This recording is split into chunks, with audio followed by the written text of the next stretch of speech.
Good morning everyone. আজকে হচ্ছে Monday, সপ্তাহের প্রথম দিন, শ্রাবণ মাসের প্রথম সোমবার, আর আমার অফিসের নতুন দিন, মানে ফার্স্ট ডে, নিউ অফিসের ফার্স্ট ডে আজকে। তো অনেকগুলো প্রথম দিন নিয়ে আজকের ব্লগটা আমি তোমাদের সাথে শেয়ার করলাম। খুব পজিটিভ একটা ভাইবস নিজের মধ্যে কাজ করছে। তোমাদেরকে আমি আমার ইন্টারভিউগুলো ডিটেলসগুলো শেয়ার করেছিলাম যখন আমি ইন্টারভিউ দিতে যাচ্ছিলাম। ইভেন আমি আমার ব্লগে যে প্রথম জবটা আমি জয়েন করেছিলাম সেখানেও আমি ইন্টারভিউ দিতে যাচ্ছি, বা এরকম আমি শর্টলিস্টেড হয়েছি এই দিন থেকে জয়েনিং, সেগুলোও তোমাদের সাথে ডিটেলসে শেয়ার করেছিলাম। দেন আমি জবটা কেন লেফট করলাম সেটাও তোমাদের সাথে শেয়ার করেছিলাম। দেন এই অফিসে, মানে এখানে আমি যে আবার জব সার্চিং মোডে ছিলাম সেটাও তোমাদের সাথে শেয়ার করেছিলাম।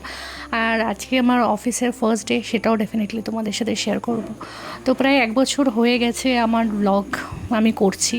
হ্যাঁ, অনেকে হয়তো বলতে পারে কোনো অ্যাচিভমেন্ট তো নেই। হ্যাঁ, অ্যাচিভমেন্ট নেই, কারণ অ্যাচিভমেন্টের জায়গায় পৌঁছাতে গেলে অনেকটা হার্ডওয়ার্ক করতে হয়। হতে পারে আমার কোথাও ল্যাক, আমি অফিস, বাড়ি, ঘর, ব্লগ সব কিছু একসাথে সামলে উঠতে পারিনি। সব মানুষের মধ্যে তো সবটা থাকে না, না আমার মধ্যে হয়তো আমি সবটা ব্যালেন্স করতে পারছি না, কিন্তু তার মধ্যেও আমি তোমাদেরকে ব্লগ দেওয়ার চেষ্টা করেছি। এটাই আমার জন্য অনেক বড় অ্যাচিভমেন্ট। তো আজকে সকালবেলা আমি যথারীতি রান্নার দিকটা আগে সামলে নিচ্ছি। মানে জাস্ট একটু কাবলি ছোলা বানাচ্ছি, কাবলি ছোলা রুটি, এটা একটু সেদ্ধ করে রেখে দিচ্ছি কাবলি ছোলাটা। আর তাতে আমার পুজোটা, যেহেতু আমি একদম ব্রহ্ম মুহূর্তে পুজোটা দিতে চাইছিলাম, সেহেতু ভাবলাম যে না, পুজোটা আমি আগে কমপ্লিট করে নিই, তারপর রান্নার দিকটা টাইমটা পেয়ে যাব। আর আজকে মোটামুটি আমি 8:30টার সময় বেরিয়েছি। সরি, 8:30 নয়, প্রায় 8টার সময় বেরিয়েছি আমি বাড়ি থেকে। তো তোমরাও আমার ব্লগে দেখবে যে আমি মানে শ্রাবণের প্রথম সোমবার করব আমি আমার বিয়ের পর। তো আমি সমস্ত কিছুই মোটামুটি করেছি। আমি আমার যথাসাধ্য চেষ্টা করেছি যাতে বাড়ির পুজোটা দিয়েও আমি একটা পজিটিভ ভাইবস সঙ্গে নিয়ে, ঠাকুরের আশীর্বাদ নিয়ে আমি আমার অফিসের প্রথম দিনটা স্টার্ট করতে পারি। কারণ আমার স্বপ্ন, আমার সমস্ত কিছু ওনাদেরকে ছাড়া তো ইম্পসিবল। কারণ আমি প্রত্যেকটা মোমেন্টে, প্রত্যেকটা পদে পদে, আমার লাইফের প্রত্যেকটা ফ্রেজে বলতে পারো আমি ফিল করি যে ভগবানের আশীর্বাদ আমার সঙ্গে রয়েছে। কারণ আমি যতবারই মন থেকে আমি ডেকেছি যে আমার পাশে থেকো, আমি যেন এই সময়টা পার করে যাই, বা আমি যেন এই সময়টা খুব স্মুথলি পার করে যাই। সত্যি বিশ্বাস করো, পার করে গেছি। তো তাই আমার ঠাকুরের ওপর অপরিসীম একটা ভরসা, বিশ্বাস বলতে পারো। আমি মানুষকেও যতটা কম বিশ্বাস করি, আমি আমার ভগবানকে অনেক বেশি ভরসা করি। তো সেটা আমি আমার লাইফ থেকে বুঝেছি। মানে আমার লাইফে যে টাইমে কেউ পাশে ছিল না, সেই টাইমে এমন অনেক মানুষ ছিল যাদের কাছ থেকে এক্সপেক্টই করিনি আমার পাশে থাকবে। সেই রকম ভগবানও প্রত্যেকটা মোমেন্টে আমাকে বুঝিয়ে দিয়েছে যে আমি আছি তোমার পাশে। তো সেহেতু আমার জীবনের সমস্ত কিছু শুরু আমার ভগবানদেরকে দিয়ে। তো এটা অনেকে মনে মনে করতে পারে আমি একটু বেশি ধার্মিক, কিন্তু ধার্মিকের ব্যাপারের থেকেও বড় বড় ব্যাপার হচ্ছে আমি বিশ্বাস করি। বলে না, বিশ্বাসে মিলায় বস্তু তর্কে বহুদূর। তো আমি সত্যি বিশ্বাস করি, আর সে যতটা আসে সেটা আমার বিশ্বাস, আমার ভক্তি থেকেই আসে। তো আজকে আমার অফিসের ফার্স্ট ডে, যেহেতু খুব তাড়াহুড়োর মধ্যে রয়েছি, কিন্তু পুজোটা না আমি কোনো দিনই তাড়াহুড়োর মধ্যে করি না। তো তোমাদেরকে দেখাচ্ছি যতটা ফাস্ট, ডেফিনেটলি তোমরা বুঝতে পারছো অতটা ফাস্টও আমি করিনি। অনেক কিছু এর মধ্যে কাট করতে হয়েছে, এডিট করতে হয়েছে, করে তোমাদেরকে ব্লগ দিচ্ছি। ব্লগটা তুমি ভয়েস দিয়ে রাখছি, আমি জানি না কবে আপলোড করতে পারবো, কারণ নতুন অফিস, নতুন সেক্টর, নতুন সমস্ত কিছু। প্রত্যেকটা অফিসে কাজের জায়গা আলাদা থাকে, আর একজন অফিস মানে রেসপন্সিবল পজিশনে থাকলে কত কিছু হ্যান্ডেল করতে হয় সেটা আমি আগের অফিসেই দেখেছি। জুতো সেলাই থেকে চণ্ডীপাঠ এভরিথিং করতে হয়, ঠিক আছে। এখানেও মোটামুটি ইচ অ্যান্ড এভরিথিং, মানে সমস্ত কিছুই আমার নলেজে থাকতে হবে। সমস্ত দিকটা হ্যান্ডেল করা, এটা খুব টাফ ব্যাপার। যত বেশি তুমি তোমার এক্সপেকটেশনস রাখবে যে বড় কোম্পানি, সেরকম সেই জায়গাতে বড় বড় রেসপন্সিবিলিটিসও আছে, যেটা আমি পুরোপুরি ফিল করতে পারছি। তো ডেফিনেটলি অফিসে তোমাদের সাথে শেয়ার করবই। আর তোমাদের কিন্তু সাপোর্ট খুব দরকার, কারণ আমি হয়তো সেভাবে ব্লগ দিতে পারছি না, কিন্তু ব্লগ আমি দেবো। আর বুঝতেই পারছো এই টাইমটা তোমাদের সাথ খুব দরকার, কারণ 2 ঘন্টা জার্নি, মানে 2 ঘন্টা জার্নি করে গিয়ে আবার 2 ঘন্টা জার্নি করে আসা, তারপরে গিয়ে এন্টায়ার ডেতে ব্লগ করা। আর আমি এমন একটা পজিশনে বসে আছি না, সে জায়গাটা চারিদিকে ক্যামেরা। আমি একটা নতুন অফিসে গিয়ে হুট করে আমি ব্লগও করতে পারছি না। দেন তারপরে আমি অফিসের ভিডিও সেভাবে করতে পারছি না, যতটা পেরেছি আমি তোমাদের সাথে শেয়ার করেছি। তো তোমাদের কাছে আমার একটা রিকোয়েস্ট, এই সময়টাও হয়তো কেটে যাবে, একটু আমি কাজগুলো বুঝে নিই, একটু কাজগুলো জেনে নিই। তো আমি হয়তো এই টাইমে সত্যি কথা বলতে মানে অতখানি জার্নি করে অফিস করে এসে আমি এতটা টায়ার্ড হয়ে যাবো, হয়তো কোনো কোনো দিন ব্লগ কমপ্লিটও করতে পারলাম না, বা ব্লগ হয়তো করতেই পারলাম না স্টার্টিং।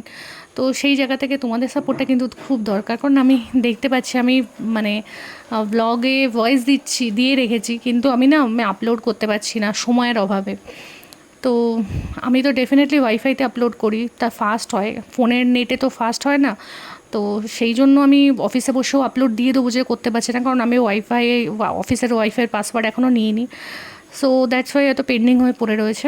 আর বাড়িতে এসেও যে আমি ব্লগ আপলোড করব, ব্লগ আপলোডের একটা টাইমিং থাকে জানো তো, কিছু কিছু টাইমিং থাকে, ওই টাইমিংগুলোতে আপলোড করলে না ভিউজটা হয়, কিন্তু হুটার টাইমে আপলোড করলে আমি লাস্টটা দুদিন আমি মানে সন্ধ্যের পরে আপলোড করে আমি দেখেছি আমার ব্লগে 36 এরকম ভিউজ।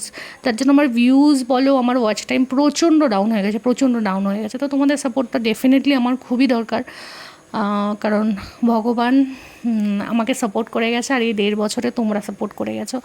জানি তোমরা হয়তো অনেকে এরকম বলবে যে যেন আমার প্রচুর সাবস্ক্রাইবার হয়ে গেছে, একদমই নয়। কিন্তু এই যে 187 এই যে সাবস্ক্রাইবার্স আমার কাছে খুবই প্রেশিয়াস, খুবই ভ্যালুয়েবল। মানে আমি প্রত্যেককে সমানভাবে রেসপেক্ট করি, প্রত্যেককে সমানভাবে আমি মানে ভালোবাসি বলতে পারো, কারণ তোমরা আমার ভিডিও একদিন হলেও দেখেছো, দুদিন হলেও দেখেছো, দ্যাটস ওয়াই সাবস্ক্রাইব করেছো।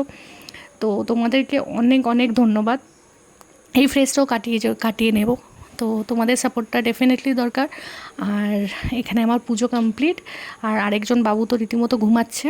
মানে আমি ভাবছিলাম শুধু যে হ্যাঁ, আমি কি ঠিক ডিসিশন নিলাম?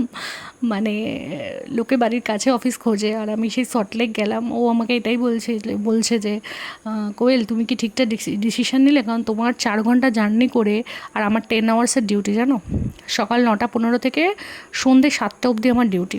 9টা 15 তো আমাকে ইন করে যেতে হবে, আমার ডিউটি আওয়ার্স। মানে আমি যেহেতু ফ্রন্ট অফিসে বসি, ঠিক আছে, তো সবার যাওয়ার আগে আর সবাই বেরোনোর পরে আমার বেরোনোর মানে 10 ঘন্টা হতে আর 15 মিনিট বাকি থাকবে, ওই টাইমে আমি বেরোবো অফিস থেকে। তার মধ্যে কোনো ব্রেক নেই, শুধুমাত্র লাঞ্চ ব্রেক আর 30 মিনিটসের।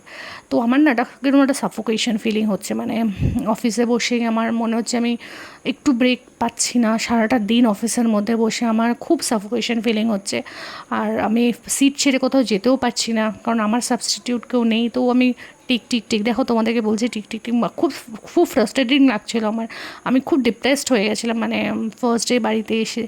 তো আমি ওকে বলছিলাম, ও রীতিমতো আমি কেঁদেই ফেলেছিলাম। তো ও বললো, তোমার যদি মনে হয় তুমি ছেড়ে দাও। কিন্তু আমি বললাম না, আমি ছেড়ে তো দেবো না, কোনো কিছু থেকে আমি পালিয়ে যাই না। সব জায়গায় সবারই ফার্স্ট যে কোনো কিছুতে একটা প্রবলেম হয়। আমার হয়তো ওই অ্যাটমসফিয়ার বা সমস্ত কিছু আমার একটু প্রবলেম হচ্ছে। তো যখন আমি কাজের মধ্যে টোটালি ঢুকে যাব, তখন হয়তো সময়টা কীভাবে কেটে যাচ্ছে বুঝতেও পারবো না। তো কী আর করা যাবে, বড় মানে বলে না, বড় উড়ান তুমি যদি বড় উড়ান বানাতে চাও, তো তোমাকে একটু হার্ডেল তো তোমাকে ফেস করতেই হবে। তো এটা আমার স্ট্রাগল বলতে পারো, যে বড় স্বপ্ন দেখেছি, তো তার জন্য একটু স্ট্রাগল আমাকে করতেই হবে। হয়তো এরপরে আমি অনেক ভালো সিচুয়েশানে থাকবো, কিন্তু আমি হার মানিনি জীবনের কোনো কিছুতে কোনো দিনও। আজও আমি কোনো কিছুতে হার মানবো না, আমি নিজের জায়গাটা ঠিক করেই নেব। তো এটা আমার অফিসের আমার এইচআর থেকে আরম্ভ করে সবার মানে খুবই এক্সপেকটেশনস যে আমি খুব ভালো একটা পজিশনে নিজেকে বিল্ড আপ করবো, বা খুব ভালো একটা পজিশনে আমি নিজেকে নিয়ে যাব, নিজের ক্যারিয়ারটাকে ডেভেলপ করবো। ওরা মানে আমাকে যখন জানো তো, আমার ইন্টারভিউতে আমাকে একটা কোশ্চেন করেছিল যে তুমি তোমার মানে ফর্মে মেনশন করতে বলেছিল যে তোমার কোনো জুনিয়রকে যদি তোমাকে কখনো রিপোর্টিং করতে হয়, দেন তোমার কী ফিল হবে। তো আমি ওখানে আনসারই করেছিলাম যে আমার আমার মনে হয় না যে লার্নিংয়ের কোনো এজ থাকা উচিত। লার্নিং শুধুমাত্র বড়দের থেকেই আমার নেওয়া উচিত। লার্নিং যে কোনো এজ থেকে নেওয়া যায়, সেটা যে কোনো ধরনের লার্নিং হতে পারে, সেটা লাইফ লেসনও হতে পারে, মানে আমাদের জীবনের ক্ষেত্রে যে কোনো বড় ডিসিশনের ক্ষেত্রে, সব রকমের ক্ষেত্রে একটা লেসন হতে পারে যে আমি আমাদের ছোটো থেকেই কিছু শিখলাম। এমন অনেক সময় হয় না, আমাদের ছোটোরাই এমন একটা কথা বলে দেয়, আমাদেরই শেখানো কথাই আমরাই হয়তো ভুলে গেছি কথাটা, তখন মনে হয় ওহ গড আমরা লাইফে কী করছি, সত্যিই তো ঠিকই তো বলেছে। তো এটা হচ্ছে আমার ফ্রন্ট অফিস, এইটা হচ্ছে আমার এরিয়া। বাইরে ভেতর থেকে বাইরে কিছু দেখা যায় না, সবচেয়ে সাফোকেটিং এরিয়া। আর এটা হচ্ছে আমাদের রেস্ট রুম, যদিও লাইটটা আমি অফ করে রেখেছিলাম রেস্ট নিচ্ছিলাম বলে লাঞ্চ টাইমে। তো কখনও অন্য টাইমে আমি তোমাদেরকে ডেফিনেটলি দেখাবো, তো বসেছিলাম, ভাবলাম একবার দেখাই তোমাদেরকে। এখানে সোফা টোফা কুশন ফুশন সব রাখা, এখানে আমরা লাঞ্চ টাইমে একটুখানি রেস্ট ফেস্ট নিয়ে এইচআররা এসে গল্প টল্প করে আমাদের সঙ্গে। আর এইখানটা এখন যে বেরোচ্ছে এটা হচ্ছে আমাদের রিসেপশন এরিয়া। তো এইভাবেই আজকের আমার অফিসের ফার্স্ট ডেটা চলে গেল। কোনোভাবে মানে কাজ করে, কাজ না করে, কাজ শিখে, কাজ জেনে, সবার সাথে ইন্ট্রো করতে করতে সারাটা দিন চলে গেল। অফিসে এত এমপ্লয়িজ, তো এইচআর একটা রেসপন্সিবিলিটি থাকে সবার সাথে ইন্ট্রোডাকশন করানোর। তো সেই সব করে আজকের দিনটা গেল, খুব ভালোভাবেই গেল। এটা হচ্ছে আমাদের ওয়ার্কিং এরিয়া। তো আজকে ব্লগটা কেমন লাগলো তোমাদের থেকে এক্সপেক্ট করবো যে তোমরা আমাকে জানাবে। আর যদি কোনো কমেন্ট করার থাকে কমেন্ট করো, সব কিছুতেই তোমাদের কমেন্ট এক্সপেক্ট করি, আজও করব। জীবনের নতুন যাত্রা, তো আর কিছু না, বেস্ট অফ লাকই উইশ করো। তো আশায় থাকলাম।